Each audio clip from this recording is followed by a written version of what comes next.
everybody, also from my side. Thanks, Chris, for the introduction. My name is Marcus Sultzer. I'm heading the Asia Pacific and Middle East region for EQS Group. We are very delighted to be here again in Singapore. We are delighted to join IPREO with the Wisdom Summit for the 4th consecutive year now. And we are very happy that you made it until now in this long morning. We know that lunch is ahead.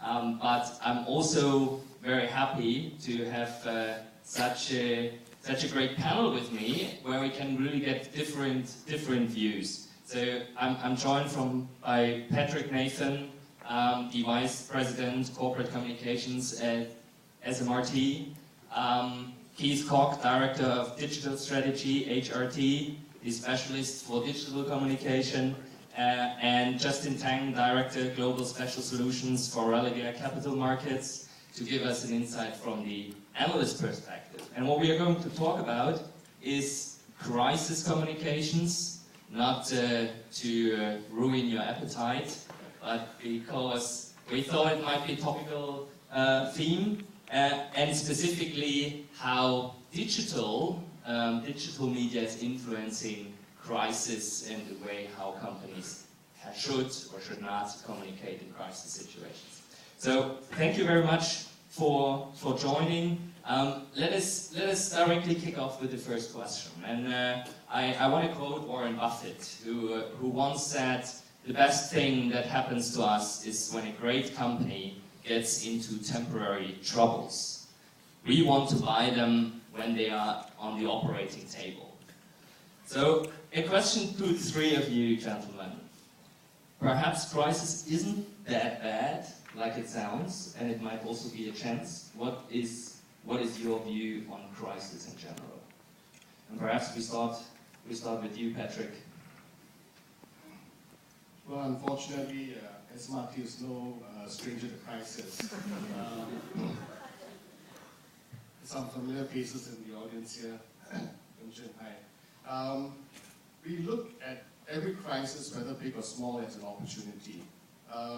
It presents us an opportunity to clarify, to explain, to tell people what we are doing about the crisis at hand. You all remember 7th of July last year. It's become so famous that it's been enumerated as 7/7. But very few people do know that we initiated the crisis. Okay, we stopped the trains because we wanted to prevent even further inconvenience to commuters, to make sure that they could get themselves to the platforms rather than get stuck in the tunnels in between. So we initiated the crisis, and we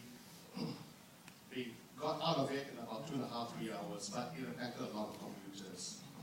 So we spent a lot of time explaining what we were doing about it, and in fact we were quite successful with we were working on a campaign, as many of you will recognize, and we were starting to shift the needle. So the crisis had, in a perverse sense of it, positive dividends for us, okay? And we were able to move the needle and do it successfully all the way up to the 25th of November, which was our next crisis. So one of the lessons to be learned is that you're just as good as your next disruption, you're just as good as the next crisis. Thank you very much. So Keith, what is your thought on Warren's statement? Chance? I like what Patrick said just now. And my answer is going to be a bit self-serving because I work in a crisis management company, so all crisis. But sorry about that, Patrick.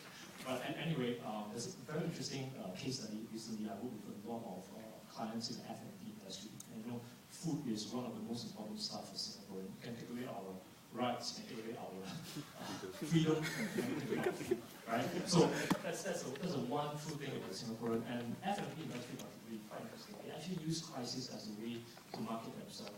I'm quite sure you know about a few restaurants in Singapore where people voluntarily queue up because the service is so bad, right? Lavastone Steakhouse, a particular Japanese restaurant at Far East Plaza. I'm quite sure you know some of these examples before. People actually queue up because they want to experience how bad it is. So there are a few F&B chain out there who are thinking, well, if that's the case, maybe I want to put in a few more of this kind of a personality in my restaurant to attract more of this customer. And indeed, it works. I'm not saying that this will work for all companies. What I'm saying is that crisis for some industry happens to be a marketing advantage. But of course, for the rest of us, Patrick, for example, it is something that we need to be very careful about because it's a good opportunity for us to present ourselves, also a good opportunity for people to put us under a microscope. Right? So it's a bit of a dangerous situation. All I'm saying here is that in Singapore, it presents a very unique kind of a marketing advantage. I think that's something that's unique in this environment. Okay, thank you. So Justin, from an analyst perspective, you agree with Warren? It's a good thing, companies getting into temporary troubles, he actually said? Is that for me? No, for Justin.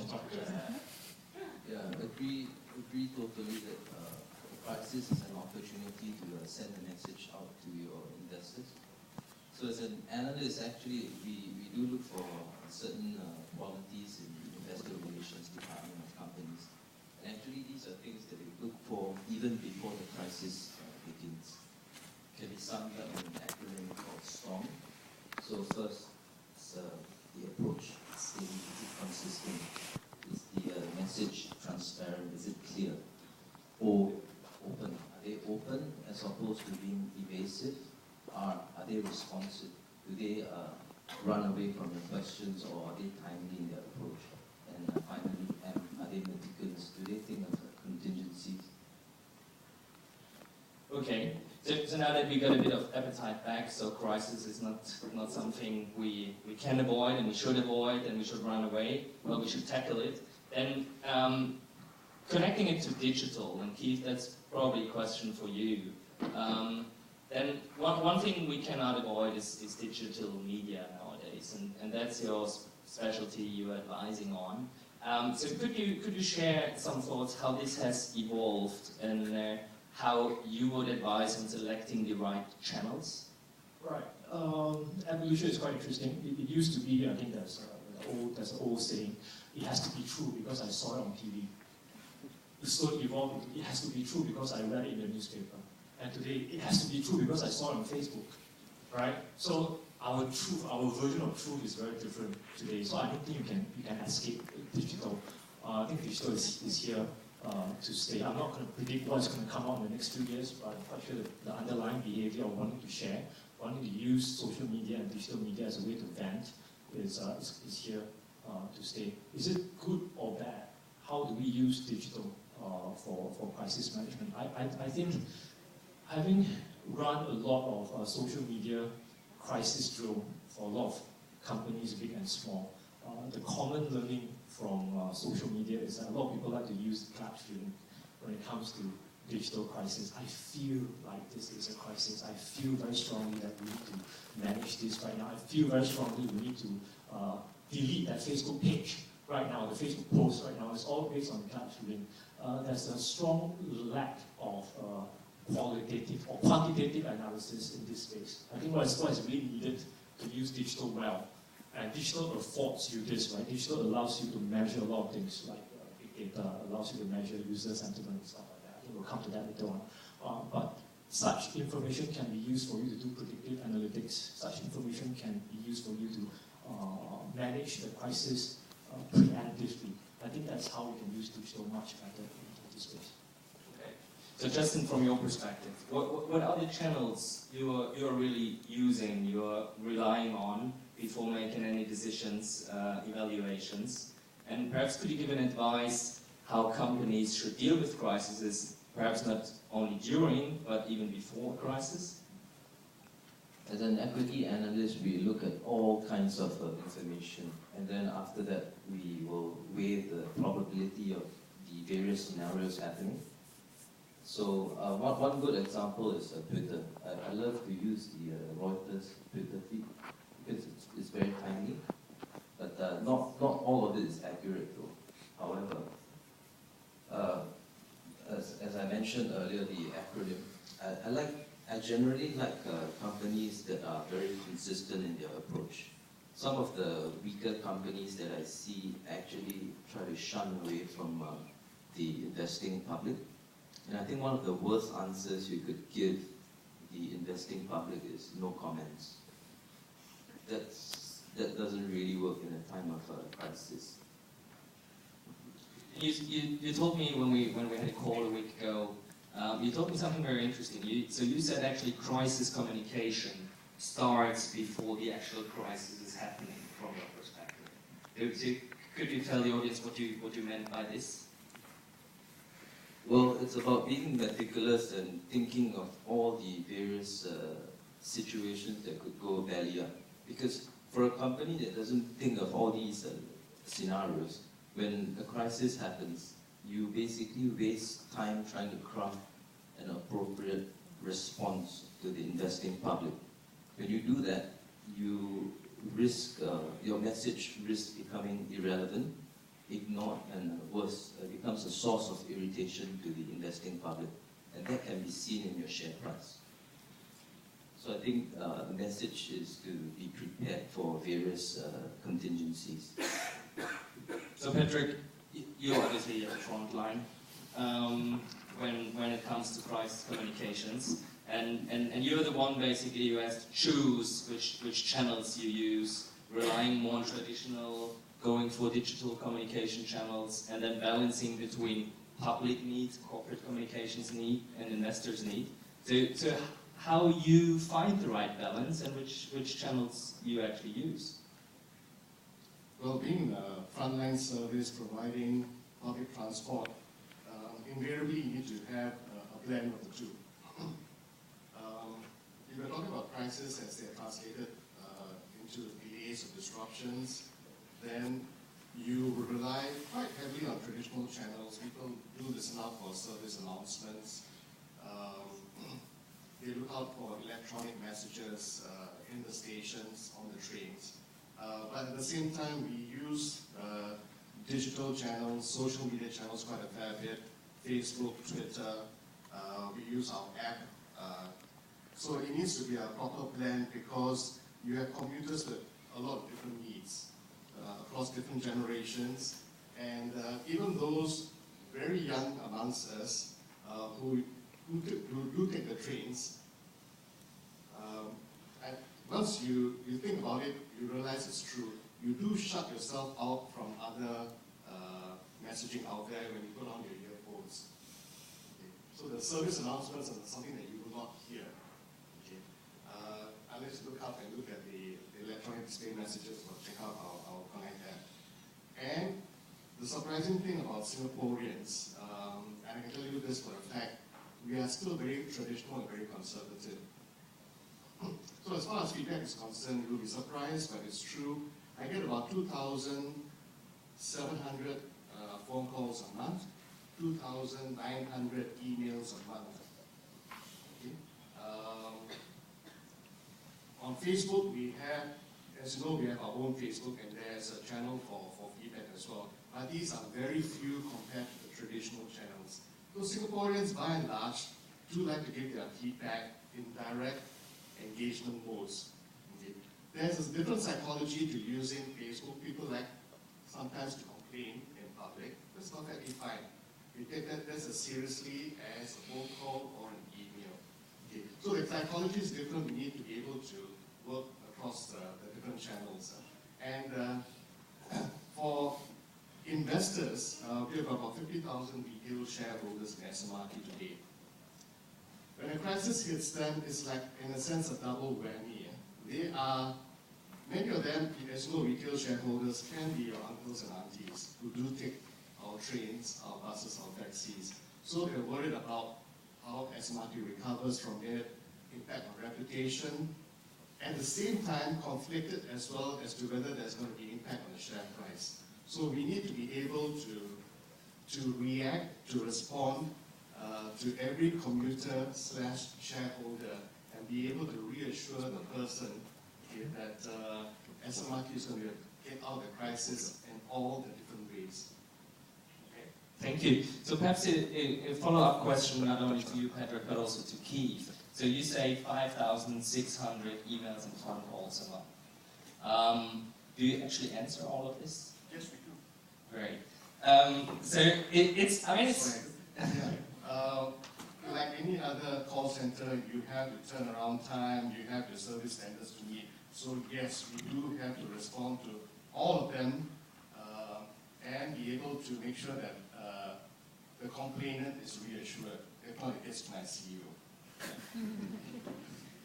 The positive thing with an email is that nobody sees it, right? Except yourself and the ones in the email list. The challenge with social media is that it's public. So basically every comment can be seen. And this cannot be avoided, I do believe. However, Keith, from your perspective perhaps, is there a chance to still turn it into something positive, that information are spread so quickly? Yes, definitely. I think the way companies respond to questions and feedback on social media is not just for the person who is complaining, but for all the people that's watching out and listening to the conversation. So you're not having a one-way conversation as based on email, but you're having a conversation with a lot of other people. So it's a great opportunity for you to turn it around. One of the advice I always give my client is not to take it offline too quickly. I think that is a knee-jerk response that a lot of companies have been trained to do. When you see a complaint on social media, take it offline because you want to wash dirty laundry publicly. But you miss an opportunity to fix a problem publicly as well. If it's a real customer and it's a real problem, you can fix it. If you can fix it within, let's say, 3 replies, everyone will be watching it. And it's a PR win for you. So yes, there's a chance, there's an opportunity for you to do that. Let me just quote you a few stats here. Just a recent research shows that about 80% of customer feedback and questions on social media are ignored by a company. 80%. So SMRT is one of the company that's doing very well in this area. And out of these 80% of the people whose messages and feedback are ignored, 1 out of 3 customers would turn to a competitor if the questions are ignored by the company. So there's a lot of opportunity cost there. If you're saying, well, it's okay, well, I'm not going to answer all the questions, you are losing some of these customers to your competitor. And this is something that is real today. Okay, thank you. So Justin, you mentioned you are using multiple channels to get information. You look very much at the variety of information channels. Are there some which you prefer, where you say, these channels are really the ones I trust in? Would you ask the companies or advise listed companies to use certain channels or certain ways of getting information out you trust more in than a post I do on Facebook about SMRT, for example? I guess the mainstream ones would be recommended, like Twitter, Facebook, because you can verify the source, the profile of the poster. The more dubious ones, which I also use, would be the share forums, because again, it provides another source of information. Our philosophy is to never overlook the overlooked. So in certain places, like forums, they could actually throw something up that we have never thought of before. Patrick, do you get feedback from investors on things channels they prefer and channels they perhaps do not prefer? Our shareholder profile, again, because most of them are your retail shareholders, so there's a certain profile, and they still prefer traditional channels. Although we've been trying to expand the digital IR presence of SMRT, they still prefer to write in or call in with questions or with comments. And again, for many of our retail shareholders, they can't decide whether on a particular day whether they're a commuter or a shareholder. Perhaps even on the same day, in the morning there'll be a commuter when they take the train, but when they get back home, they are a shareholder because they'll be looking at their share prices. And so really, as I said, it's a conflicted identity that we need to deal with because it's, in a sense, it's a reality. So, but today, given the profile of our shareholders, it's still very much traditional channels that we're working on. But I would like to move to a stage where I don't need to produce a single hard copy of an annual report, especially when getting into sustainability reporting and integrated reporting. Really, it's hypocritical when you're talking about sustainability and you're producing hard copies of your annual reports. And even then, who uses a CD these days? You know? So you really need to push your presence through digital channels provide QR codes that your retail shareholders can refer to. But then again, looking at your profile, your shareholders may not be ready for this big jump. But this is a journey that we can both be able to take together. But we need to invest in a fair bit of education in order to do that. So perhaps before I ask another question, perhaps directed to the audience, are there any questions which you would like to address? We might exclude answers which are specifically related to SMRT, but general advices and educational questions are certainly allowed. So any questions from the audience at this stage? If not, then perhaps one more question to you, Keith. Patrick touched a couple of areas in digital communication. Yeah? It's not only about social media and what we post on social media. Digital communication is much more than just social networks. So what kind of digital channels you are advising your clients to use? It really depends on the audience, right? But before you can decide what channel you want to use, I think what's more important is to ask yourself whether your company culture is ready to engage customer in the digital age. A lot of companies have to jump on the bandwagon. I want Facebook today. I want Pinterest today. I want Instagram tomorrow. The question shouldn't be that. The question should be, are you ready? Because the problem that we see today on Facebook, where a lot of companies are not responding to customer queries and questions, it's not a technical one. It's a resource problem. And the resource problem comes from a company culture. Because higher management didn't think that there's a need to put in more investment and more resources in this area. That's why companies are facing issues today. So before we even talk about which channel is appropriate, I think we can talk about channel until the cows come home. There's too many channels out there. But it's really for you to go back, people in this room today, to go back and ask yourself, is your culture ready to embrace the digital age? If not, there's always a lot of online resources that you can go to. It's going to be a bit self-serving for me. If you want more information, you can come to me. And Desmond over there is sitting right there. Desmond, can you wave your hand a little bit? He will be here to provide you with more information. Okay, thank you. Then one more question to you, Justin, as well. I believe you also prefer getting in touch with companies directly and getting direct information rather than consuming all the public information every other analyst has as well. But where you draw the line between, say, I want to engage with the company directly, with their management, with their IR managers, but to a certain extent I understand that they are not only there for me, they want to talk to others as well. So I rely on public information, I rely on information which are digitally available. Where is this line for you?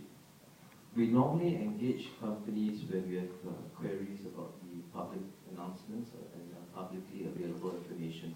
So for example, maybe there are a couple of lines in the management discussion and analysis that we would like to clarify on and to ensure that we are actually on the same page as management. Maybe a couple of lines in the annual reports. Why was the provisioning done for this where there was no explanation in the financial notes at the back of the annual reports? So when companies clarify on that, that's very useful, not only for the investing public, but for the company itself in terms of its share price. Okay, so any question which came up to your mind from the audience?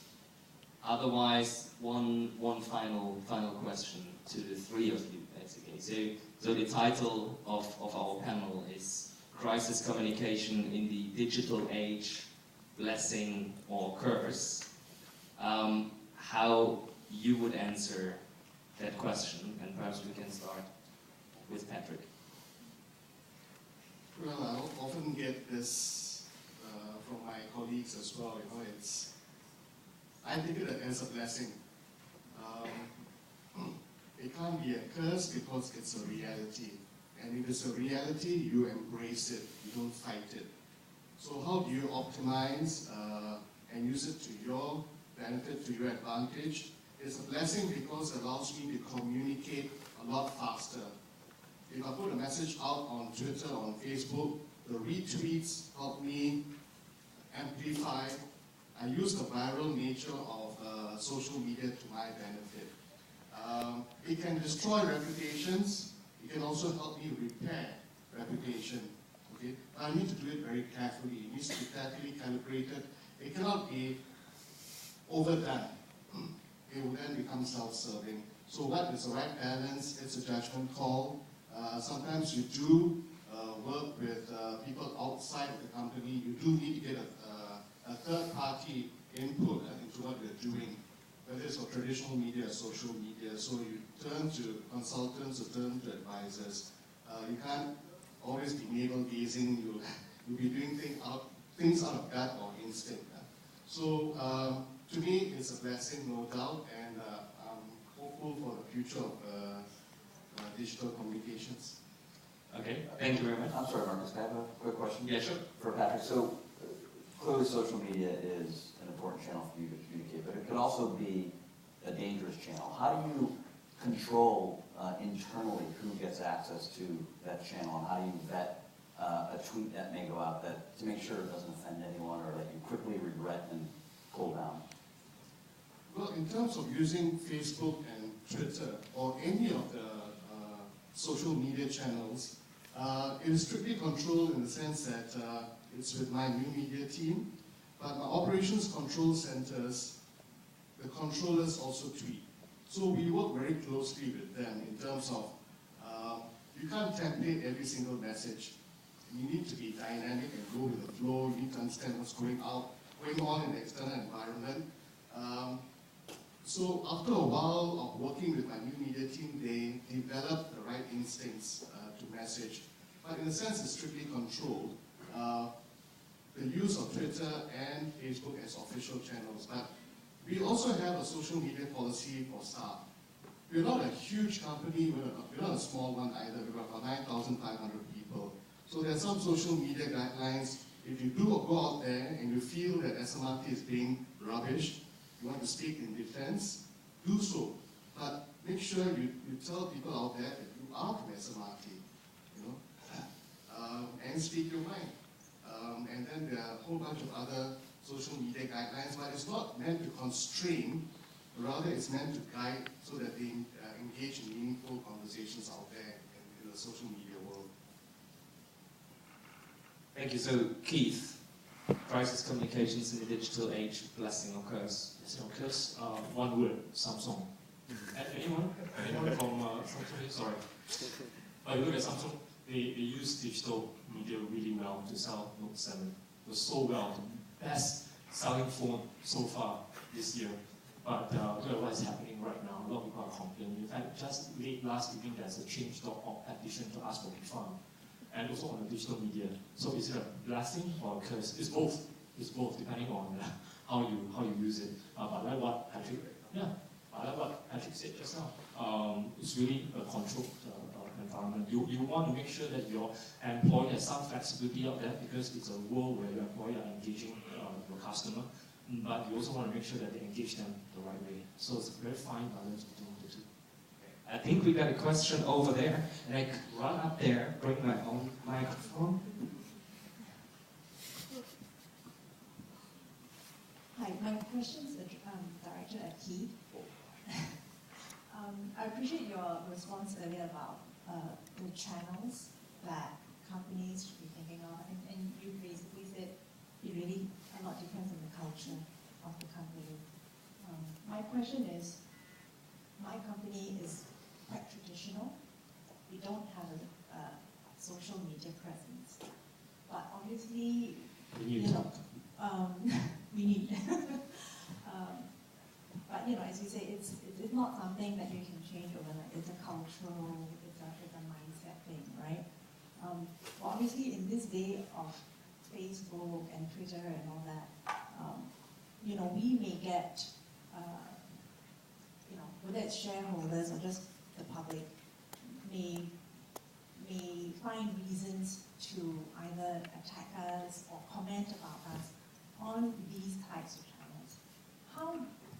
How would you advise a company like us who's very traditional in the way they view social media, how can we take the baby steps to address something like this? Because we have had these types of situations, and in my position, in charge of IR and communications, I feel like my hands are tied. I don't know what to do, or I struggle to find a solution for management. That's you again. Thank you for the question. I can't be prescriptive in this panel because limited time, right? So let me just be really quick about this. I used to consult with a client many years ago, a German company. I won't mention the name here, but this German company, very conservative, didn't believe in social media, insists that the company didn't have any social media presence at all. Our team went to do a background check and we realized that this company actually had a Facebook page. But the Facebook page was not set up by the company themselves, it was set up by a competitor. A competitor went to Facebook, set up a Facebook page for this client of mine, went to source for the CEO photo, go to source for the quote from the D&D, dinner and dance, put all that, it looks legit, completely real, right? In fact, if you do not check the who is, whoever is setting up this website, you will be fooled into thinking that this is from the company. And the point for this Facebook page is to make sure that they tarnish the reputation of this client. When I found out about this, I bring this report back to the client and say, look, you may not believe in social media, but social media believes in you. How do you deal with this right now? So my advice to you is, yes,